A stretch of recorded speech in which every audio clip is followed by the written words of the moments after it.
아니, 어떻게 20년이나 된 그것도 아주 비밀스러운 회사의 전략이 갑자기 AI 스타트업들이 너도나도 따라하는 필승 전략이 됐을까요? 자, 오늘 우리가 깊게 파고들어 볼 이야기는 바로 이겁니다. 실리콘밸리의 새로운 표준이 되어버린 FD 플레이북. 이거 정말 놀라운 일화 아닌가요? 챗 GPT를 만든 오픈 AI의 최고 연구 책임자였던 밥 매그루가 이런 말을 했어요. AI 스타트업 창업자들이 자꾸 자기한테 와서 물어보는 게 최신 AI 기술이 아니었다는 거예요. 그들이 궁금해했던 건 바로 이 팔란티어의 FD 모델이었다고 합니다. 20년이나 된 조직 전략에 대해서 말이죠. 이게 그냥 말로만 그런 게 아니고요. 숫자로 보면 확 와닿으실 겁니다. 실리콘밸리의 유명한 엑셀러레이터죠. YC 스타트업들의 구인 공고를 보면요. 지금 무려 100개가 넘는 회사에서 FD를 뽑고 있어요. 근데 놀라운 건 불과 3년 전만 해도 이 숫자가 거의 0이었다는 겁니다. 정말 폭발적인 증가죠. 자, 그럼 도대체 FDA가 뭐길래 다들 이렇게 난리일까요? 본격적으로 파헤치기 전에 FDA가 뭔지 딱 정의부터 하고 넘어가죠. Forward Deployed Engineer, 우리말로는 전방 배치 엔지니어인데요. 핵심은 이거예요. 엔지니어가 회사 사무실이 아니라 아예 고객사에 가서 상주하는 겁니다. 거기서 우리 제품이 해주는 것과 고객이 진짜로 필요로 하는 것 사이의 그 빈틈을 기술로 직접 메꿔주는 역할이죠. 네, 바로 이 FDE에 대한 집착. 이게 오늘의 핵심 주제입니다. 아니, 왜 하필 지금 20년도 더 된 이 낡아 보이는 모델에 모두가 이렇게 열광하는 걸까요? 그 이유를 한번 제대로 파헤쳐 보겠습니다. 이 모든 것의 시작을 알려면 시간을 좀 거슬러 올라가야 합니다. 바로 이 FDA 모델을 처음 만든 회사, 팔란티어의 탄생 이야기로 말이죠. 이 회사는 처음부터 아주 특별하고 또 비밀스러운 고객들을 상대하고 있었습니다. 자, 상상 한번 해보세요. 여러분이 소프트웨어 개발자인데 고객이 스파이예요. 그러니까 정보기관 요원들이죠. 이 사람들은 국가 기밀을 다루니까 자기들이 뭘 하는지, 그래서 뭐가 필요한지 구체적으로 말을 해줄 수가 없는 겁니다. 이런 상황에서 도대체 어떻게 제품을 만들죠? 2000년대 중반 팔란티어가 딱 이런 말도 안 되는 문제에 부딪힌 겁니다.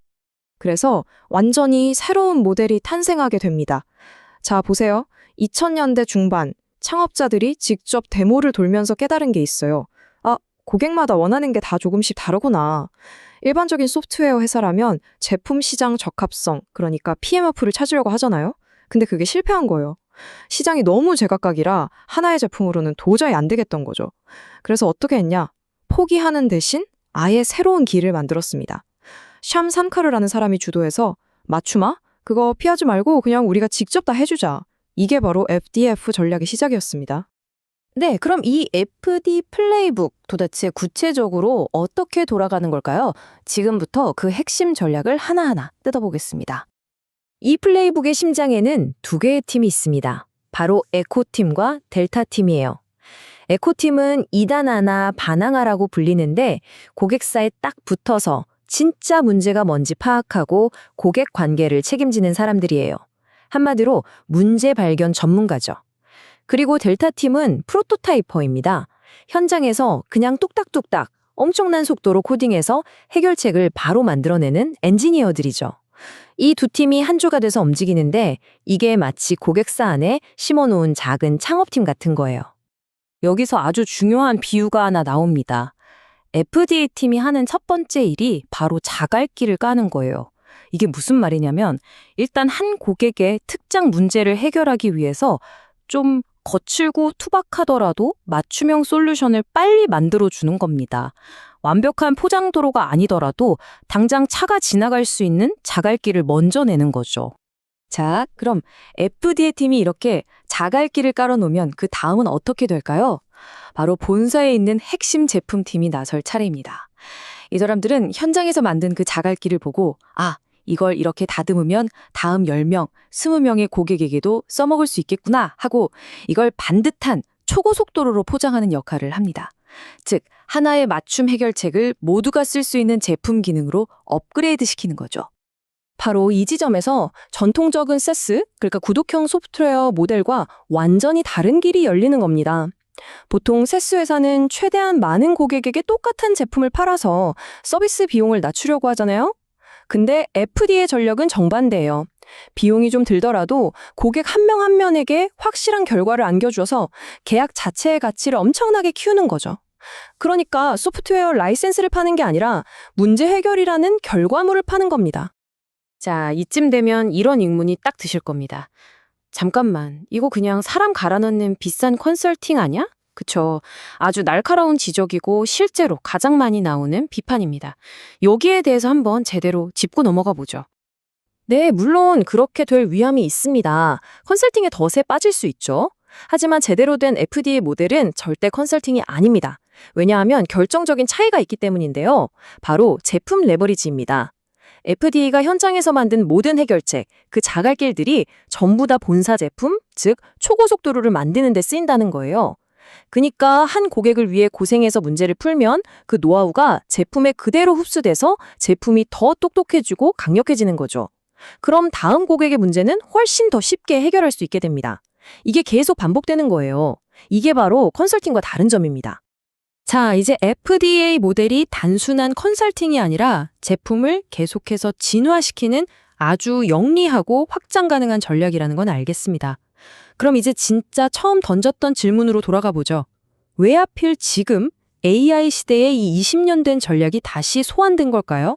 그 해답은 놀랍게도 AI 기술의 본질, 바로 그 안에 있습니다. 네, 바로 이 질문이죠. 왜 이 낡은 전략이 갑자기 새로운 것처럼 다시 떠오르는 걸까? 도대체 20년 전 팔란티어가 처했던 상황이랑 지금 AI 스타트업들이 마주한 상황에 어떤 공통점이 있길래 그러는 걸까요? 정답은 바로 상황이 똑같다는 겁니다. 한번 보세요. AI 에이전트, 이거 완전히 새로운 종류의 제품이죠? 우리가 그냥 대체할 만한 기존의 제품이 시장에 없어요. 그리고 뭘 만들어야 할지 알려면 고객사 안으로 깊숙이 들어가서 업무 프로세스를 다 뜯어봐야 합니다. 마지막으로 회사마다 AI를 쓰고 싶어하는 방식이 다 제각각이에요. 자, 어떠세요? 이게 바로 20년 전 팔란티어가 스파이들을 상대하면서 겪었던 문제랑 정확히 똑같은 상황인 겁니다.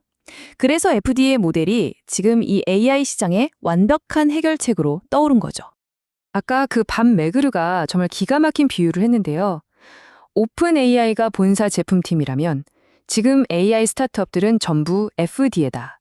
이 말 한마디가 모든 걸 설명해 줍니다.